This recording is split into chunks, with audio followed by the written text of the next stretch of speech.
Greetings, my fellow freeloaders, Southern thinkers. This is LO3's News Podcast. My name is Craig, transmitting from the beautiful swampy mango South Florida. And today's date is Friday, November 2nd, 2018. So let us begin.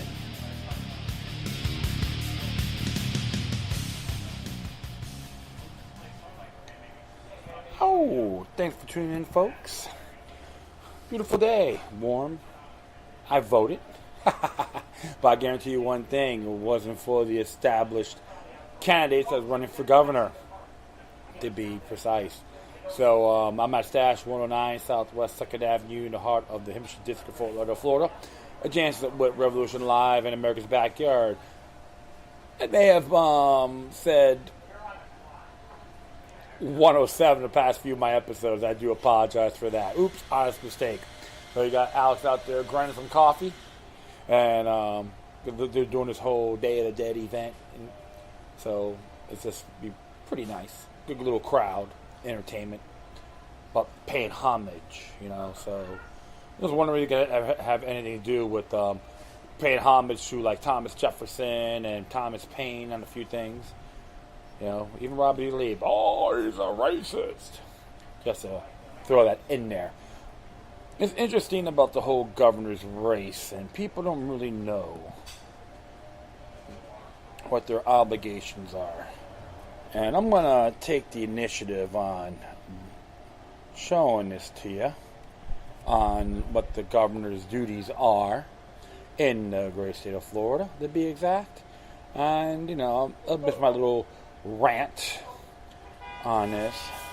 Of course, you got someone honking the horn and all that good stuff. You know, nothing really new as well.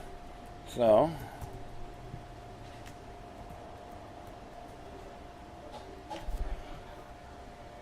I should have done this in the very beginning, but that's okay. Now, Ballotpedia is a real good site, ballotpedia.org. And you should always check that out. It's just like an encyclopedia for politics. And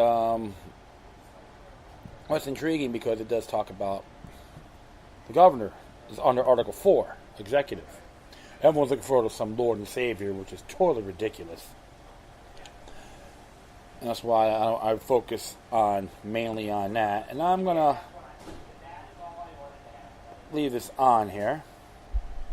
And it says here, the governor of Florida is an elected constitutional officer, the head of the executive branch, and the highest state of office in Florida. The governor is elected by popular election every 4 years. There's no lifetime limit on the number of times he or she may be elected. But a governor who has been elected to 2 consecutive terms must be out of office at least one election cycle, being eligible once again for re-election. Interesting there. So it says here on the authority that Article 4, Section 1 of the Florida Constitution, the executive power shall be vested in the governor, the supreme executive power. So let's read what Article 4, Section 1 has to say.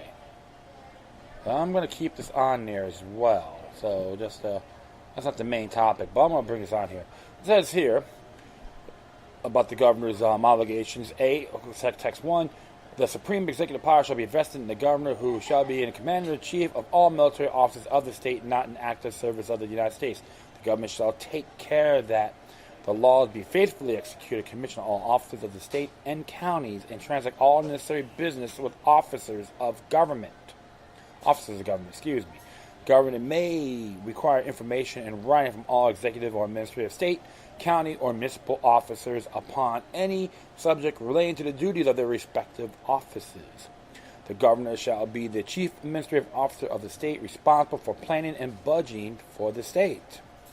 B. The governor may be initiating judicial proceedings in the name of the state against any executive or administrative state, county, or municipal officer to enforce compliance with any duty or restraint any unauthorized acts. Interesting there, because he has to have that technically. He's got to go by his oath under Article 2, Section 5 of the Florida Constitution. I'll continue on here. Governor may request in writing the opinion of the justices of the Supreme Court as to the interpretation of any portion of this Constitution upon any question affecting the governor's executive powers and duties. The justices shall, subject to the rules of their procedures, that's the C, by the way, permit interest persons to be heard on the questions presented and shall render their written opinion not earlier than 10 days from filing and docketing of the request unless their judgment the delay would cause public injury. D. The governor shall have power to call out the militia to preserve the public peace and execute the laws of the state to suppress insurrection or repel invasion.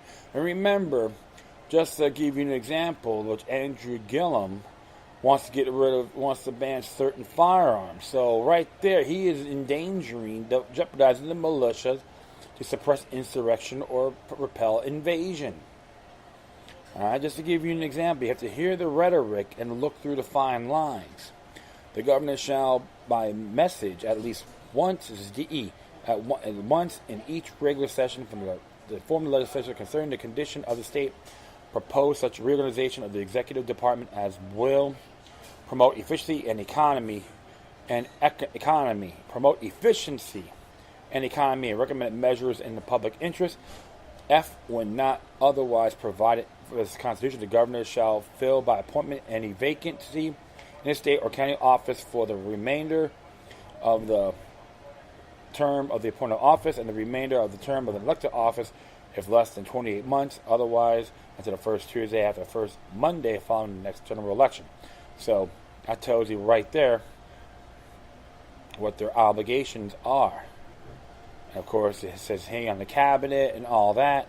He picks his cabinet and all that good stuff. So you gotta, look at all that. So I'm mainly that's the main job of Article 4 of the Florida Constitution, Section 1 of governors. And that's not the main topic, so I'm going to put that as my little extracurricular on my footnotes, just to give you a heads up. So all you folks out there that's voting for the governors, and if you believe in the magic lamp theory, you're being duped. Okay, so that's the main objective. So, so that's enough of that. But just to give you guys some footnotes, and hey, as voters in the state of Florida, here's your oath to protect and defend both U.S. and Florida constitutions. Okay, so I've been a little bit of a maverick in this election, which I have no shame of. Always support principle over party. And this is why there's too many lobbyist groups trying to run our lives, which is irrelevant, null and void. That's why Rob White, in my view, was the best pick in the Republican Liberty Caucus group. And so, because he was real concerned about lobbyist groups trying to run our lives and all that good stuff. You'd be surprised. All you gotta do is pay attention, go online, hit the email alerts. What's going on in Florida? You'd be surprised what's really been happening. And you gotta pay attention. That's the name of the game. So this just came out today from a collective evolution, caught my attention. It says here 35 to 40% of Washington is involved in covering up human trafficking, says ex-NYPD officer. This is by Anna Rogers. And let's do here in brief the facts. The NYPD detective shares what he saw over his career as an investigator into human trafficking. He estimates 35 to 40% of politicians are involved in the cover-up. Reflect on unless this exposed and those exposed are made to stop, we will ever live in a free and peaceful society. Is society ever truly healthy if this is taking place by our leaders? Is it truly possible that Trump is working on this behind the scenes? So those are questions.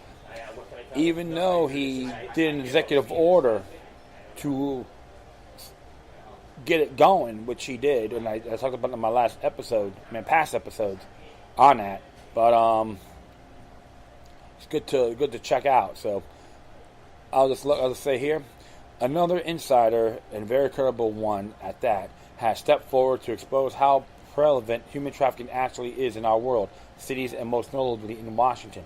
Retired Detective Jimmy Boots Rothstein was a member of the New York City Police Department and various out-of-state agencies over a decade. where he was assigned to investigate sex trafficking. His job brought him to travel the world investigating how these rings operate. We have written about this topic many times here at Collective Evolution, as we see that this subject that must be brought out into the open. There's an estimate that there are over 40.3 million, 71% are women involved in human trafficking globally. 10 million are children under the age of 18. So you can perhaps see why this is a huge problem and not something we should turn our backs on.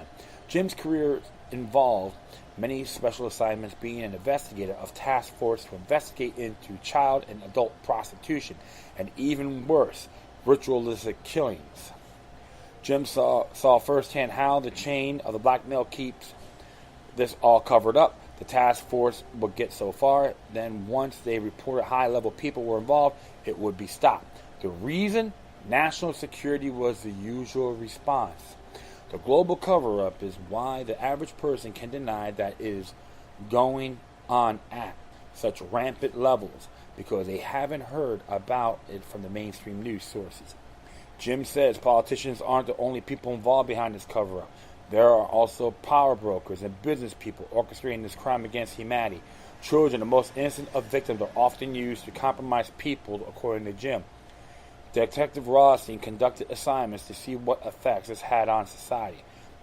He has also interviewed countless victims as we help create a database on prostitution and child trafficking. He also researched sexual abuse and its cover-ups by the hands of the Catholic Church. Detective Rothstein, who was even awarded many medals for his work spanning 13 years, recently spoke with investigative reporter Sarah Restall in a truly explosive interview about how prevalent and high this goes up the chain of politics. Willis, he retired from the department back in 1980. He was made retired after he arrested several high-profile people. Jim has since continued his work as a consultant and undertakes ongoing research and the depraved underground world that is controlling how things operate in our world. His knowledge at testimony is an important one, simply because he has been involved and at the forefront in trying to dismantle this network for decades. And his shocking interview exposed that many charities, even the United Nations, are actually front for child trafficking. I don't know. I don't know. I would just look around, brother. Even the United Nations are actually fronts for human trafficking. When investigators go after the little people, they are given the ability to do this. But when they want to go after perpetrators at the high levels, they have their assignment stopped. If they keep going and defy orders, their careers are ruined or ended short, as Jim's was.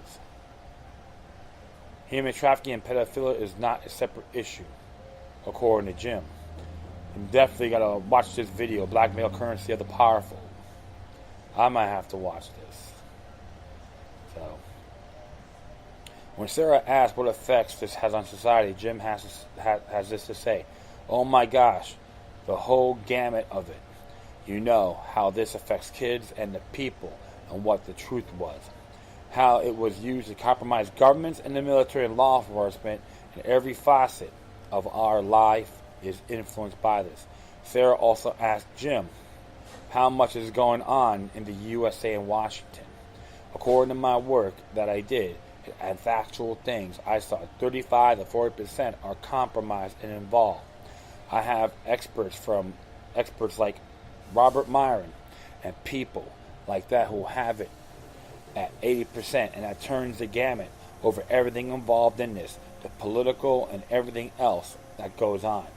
When asked to elaborate on what involves means, if this was to do with blackmail, Jim shared with Sarah the following: "Yes, that's what it's done for both in industry, politics, and our military. Again, I have examples, as I told you. Everything I talk about, I have factual examples of what happened.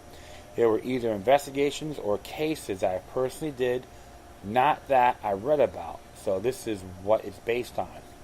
Jim shares his experience with the high-profile case in the 60s known as the Son of Sam, an American serial killer. where he discovered ritualistic murders of animals and children. He was also involved with what is known as the Franklin cover-up, which involved high-level people in Washington. Shockingly, he says that these two cases are actually connected, and the Franklin cover-up was only a small part of something much larger. Interesting about that, about the son of Sam. Interesting. Now, David Berkowitz, right? So there's something to look at here. He also said that he has a long list of journalists who had their careers ruined when they try to publish the truth about this dark organized network. At times, it is very hard to fathom what Detective Rothstein is saying. It is so gruesome. He mentions cases of hundreds of school kids going missing, never to be found again, and that children are also shipped overseas and shared amongst other members of these rings. Jim details so much information during his interview with Sarah that it is impossible to share it all in this article, so it's highly recommended you view this in its entirety for yourself. However, in closing, Sarah asked if Jim thinks President Trump is doing a good job to help expose his criminals. No matter what your views are on Trump, it's very compelling that he signed an executive order and declared a national emergency regarding human trafficking and corruption last December, which there's a link for that. You can see it for yourself. And I did talk about that on my past episodes. All right? This is what Detective Rothstein said regarding if Donald Trump has integrity and is going to do something about human trafficking. I would say that if anybody is, he's going to do it. You know that gets interesting. He's doing a business deal, but I can guarantee one thing, that he's going to do what he wants to do, and you know if you know the right people. Just look at what's happened. People talk to us all of a sudden. They are talking to us. Why? You gotta remember, New York is where the money is, and they still gonna have money. And he was definitely one of the big players when it came to the big money. Cryptically, Jim alludes to something big in the works. There is some in the works right now, that some other stuff being exposed, especially on this human trafficking, pedophilia, and the stuff with the church is not happening on its own. Sarah asked if Trump has something to do with this, and he reported 56,000 sealed indictments. Yes, and I can't tell you why I know this, that certain things are coming out, and there was something that was supposed to come out, and that's why every Friday at 2 o'clock, a guy watched the news, and there was a secret grand jury that comes out. It was on Friday afternoon, and now I understand it will not be until after the election. In fact, if something was on the computer this morning about some big secret, the grand jury, they are worried about it. The time will tell what Jim is alluding to. Till then, we must ignore this huge global issue. We must not ignore this huge global issue. And there's part 2 of this video as well, which I'm going to look at this also. And I do agree, because I read the order what Donald Trump signed. Like him or not, it is essential. And yes, an individual like myself will criticize him based on his decision making, and I'll be very fair. But this order, in my view, is very powerful. Remember, the whole thing is part of the art of war. Sun Tzu, the art of war table, a grand chessboard. You can't just crash in there. Everything gonna be time, and you gotta make moves. That's just how it goes. And it's very disheartening what happened to this officer and Detective Rothstein. It's very disturbing as well. You got good folks out there try to do things right, and they get condemned. So I encourage everyone to spread this message about human trafficking. There's a big problem here in Florida as well. Florida's ranked number 3 in human trafficking in the country. Broward County has the highest case of that. Fort Lauderdale, that's Broward County. Okay, just to let you folks know. This is not some joke. Many people call these individuals crackpots. They'll call them crackpots back then. But now it's being exposed little by little. It's not just the United States or Washington, D.C., but around the world. Even Tokyo has a big human traffic issue. Anything near the coastline with mega cities, expect it. So vigilance is key, my friends. We've all been living in a dangerous world since beginning of time. You punish the criminals, not the citizens. That's why an individual like myself, this is a lot more important than the crap I hear on the garbage media. How come they're not talking about this? A lot more a bunch of cowards. Or they just got to read from a teleprompter. Bobbleheads. Regardless of paradigm. So I encourage everyone to check out the videos. I got to do it myself. And because see how deep the rabbit hole does go. Alright. This one came in today from Activist Post. Aaron Castle. Researchers warn hackers could target memory of those with the brain chip implant. Not surprised at all. Let's see what he has to read here. Has to say. Scientists and security experts are warning of the potential for a person's brain to be hacked who have had brain implants to treat Parkinson's disease, according to cybersecurity firm Kaspersky Lab and University of Oxford Functional Neurosurgery Group, ZDNet reported. The problems of medical devices vulnerabilities were first brought up by Barnbay Jack, a hacker who mysteriously died right before he was set to give a presentation on how to hack a patient monitor in 2012. Jack's death was ruled a drug overdose by the examiners, but the time is still coincidental. In 2006, the U.S. Food and Drug Administration approved full radio frequency-based implantable devices operating in the 400 megahertz range, Jack said at the time. With that wide transmitting range, remote attacks against the software become more feasible, Jack said upon studying the transmitters. Jack found the device will give up their serial number and model number after he wirelessly contacted with one special command.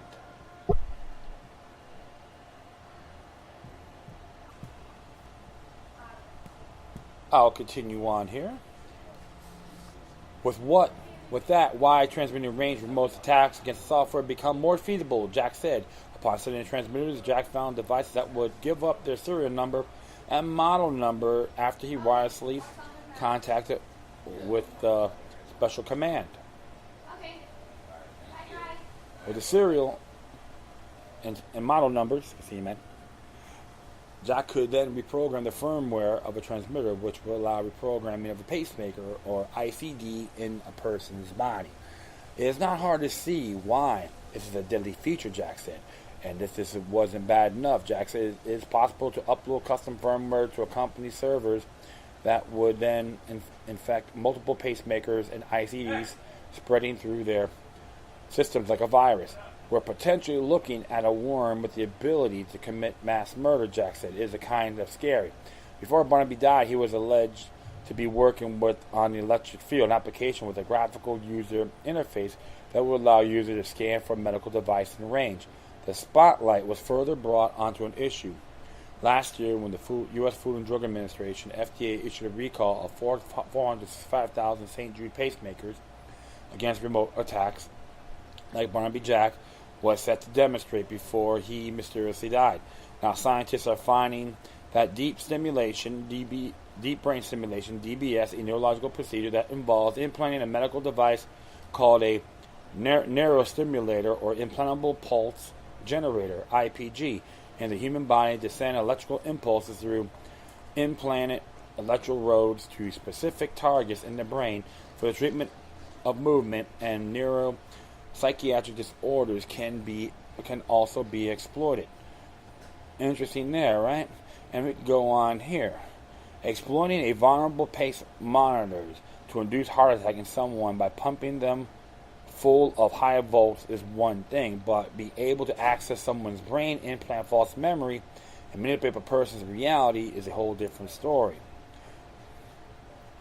To better understand the potential future landscape facing memory implants. Researchers from Kaspersky Lab at the University of Oxford Functional Neurosurgery Group undertook a security audit of neurostimulators. These vulnerabilities could be exploited in the future to steal personal information, alter or erase memories, or cause physical harm, the researchers said. The medical professionals use brain implants to treat a range of problems and diseases, including Parkinson's, obsessive compulsive disorder, major depression, and tremors. The reality of a brain chip is a relatively new concept that these kinds of implants could be used in a wider range of treatments in the future. However, in their current state, they are insecure and a risk to anyone who has one. Researchers believe that within 5 years, medical professionals are also expected to have the capability to record the brain signals which build our memory, potentially leading memory to boosting implants, memory storage, and more. Researchers found existing and potential risk scenarios, each of could be exploited by attackers. According to Kaspersky Labs, these include exposing connected infrastructure. The researcher found one serious vulnerability and several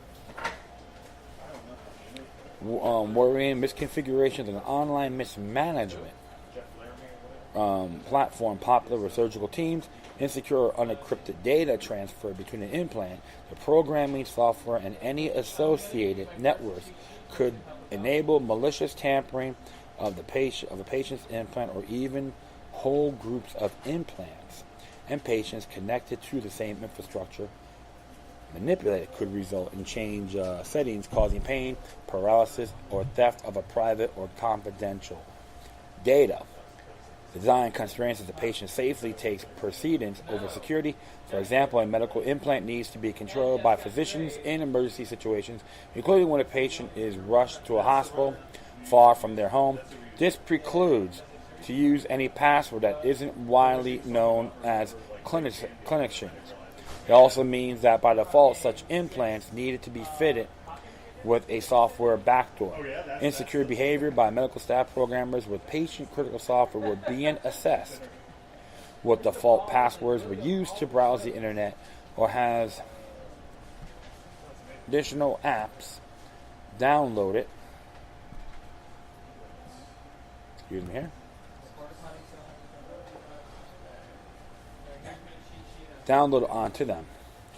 Perhaps one of the most worrying things about brain chips is the fact that management software, which can be accessed by both patients and clinicians, and the systems interconnected through the Bluetooth, a recipe for disaster. Yeah, I see people with the Bluetooth in their ear, they're like cyborgs, man. You know, team investigation uncovered numerous existing attack scenarios which could be used to execute code on these brain chips.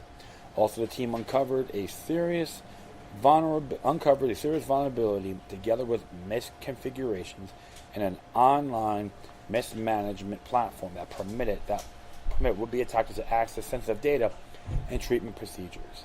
Some of the implants and transfer data via management software were found to be completely insecure and unencrypted, which could lead the would-be hacker being able to exploit several massive groups of implants all at once. That's a really hard-fought scenario to see the latest. Manipulation could result in change settings causing pain, paralysis, or the theft of private and confidential personal data. The researcher said it is telling that pacemakers can be hacked, and soon a hacker might be able to edit someone's memories or cause damage to someone's brain who has a brain-chipped implant. Interesting indeed. That's why all these high-tech goodies, so don't be a flaw, my friends. I'm against the ID chips in our bodies, and people think it's okay, but you know what? Always know the fine print. You can be hacked, you can cause cancer, and all that good stuff. This is one thing about the whole mind control propaganda. It is treacherous to humanity, and everyone needs to pay attention and look at the bigger picture. So, I'm going to do one more here. And actually came out today from the Department of Justice. It says here, for immediate release, Northrop Grumman System Corporation to pay $27.45 million to settle a false claim act allegation. The Justice Department announced today that the Northrop Grumman System Corporation, NGSC, has agreed to settle civil allegations that violate the False Claim Act, which you can look at Title 31 U.S. Code Section 3729, by overstating the number of hours its employees worked on 2 battlefield communications contracts with the United States Air Force. The under-settlement NGSC, headquartered in Falls Church, Virginia, will make a payment of $28.5 million, which combined with the earlier repayments with the result of a civil recovery of approximately $27.45 million. Contractors knowingly inflate their bills to the government will face serious consequences, said Assistant Attorney General Joseph J. Hunt from the Department of Justice's Civil Division. This settlement demonstrates once again that we will not tolerate those who falsely charge the armed forces or any agency of the United States to illegally profit at the expense of the American taxpayer. The federal contracts are not licensed to steal from the United States Treasury, said the U.S. Attorney Adam Braverman. DOJ is firmly committed to vigilantly weeding out, swiftly pursue all available remedies when egregious fraud occurs. Air Force OSI's Office for Procurement Fraud is dedicated to protecting the taxpayers' interests worldwide while safeguarding the need of the warfighter. The investigation is a testament of AFOSI's global reach and to our partnerships with TCIS and the FBI, which allow us to meticulously unravel this international conspiracy to defraud the U.S. Air Force, said Jason T. Hine, Special Agent in charge of the Air Force OSI Office for Procurement Fraud, Detachment 6. We are committed to ensuring the funds of the American people are used for their intended purpose, stated John Brown. Special Agent in charge of the San Diego Field Office, Federal Bureau of Investigation, is another example of the incredible partnership between the FBI and our department, the Defense Department counterparts. Together, we are covering this immense fraud against the government and returning the funds to the American taxpayers.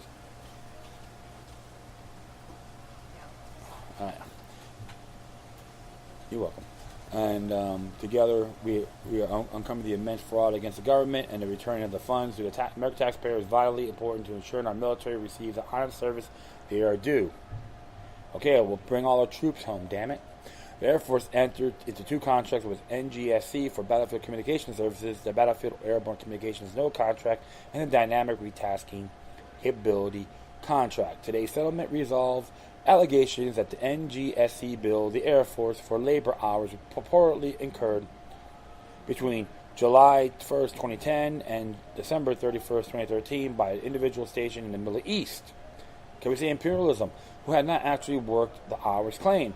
NGSC also entered into a separate agreement with the Criminal Division of the U.S. Attorney's Office for the Southern District of California related to these contracts, which is under agreed to forfeit an additional $4.2 million. The civil settlement was a result of a coordinated effort by Civil Division's Commercial Litigation Branch, the U.S. Attorney's Office for the Southern District of California, because the Defense Contract Audit Agency, and the Air Force Office of Special Investigations, the Defense Investigative Services, and the Air Force Material Command Law Office Fraud Division.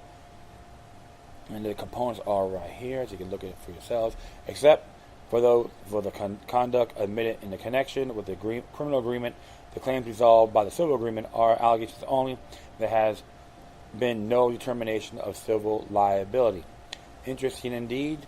Looks like someone dropped the ball, the military-industrial complex, and you know what? It's nothing new at all.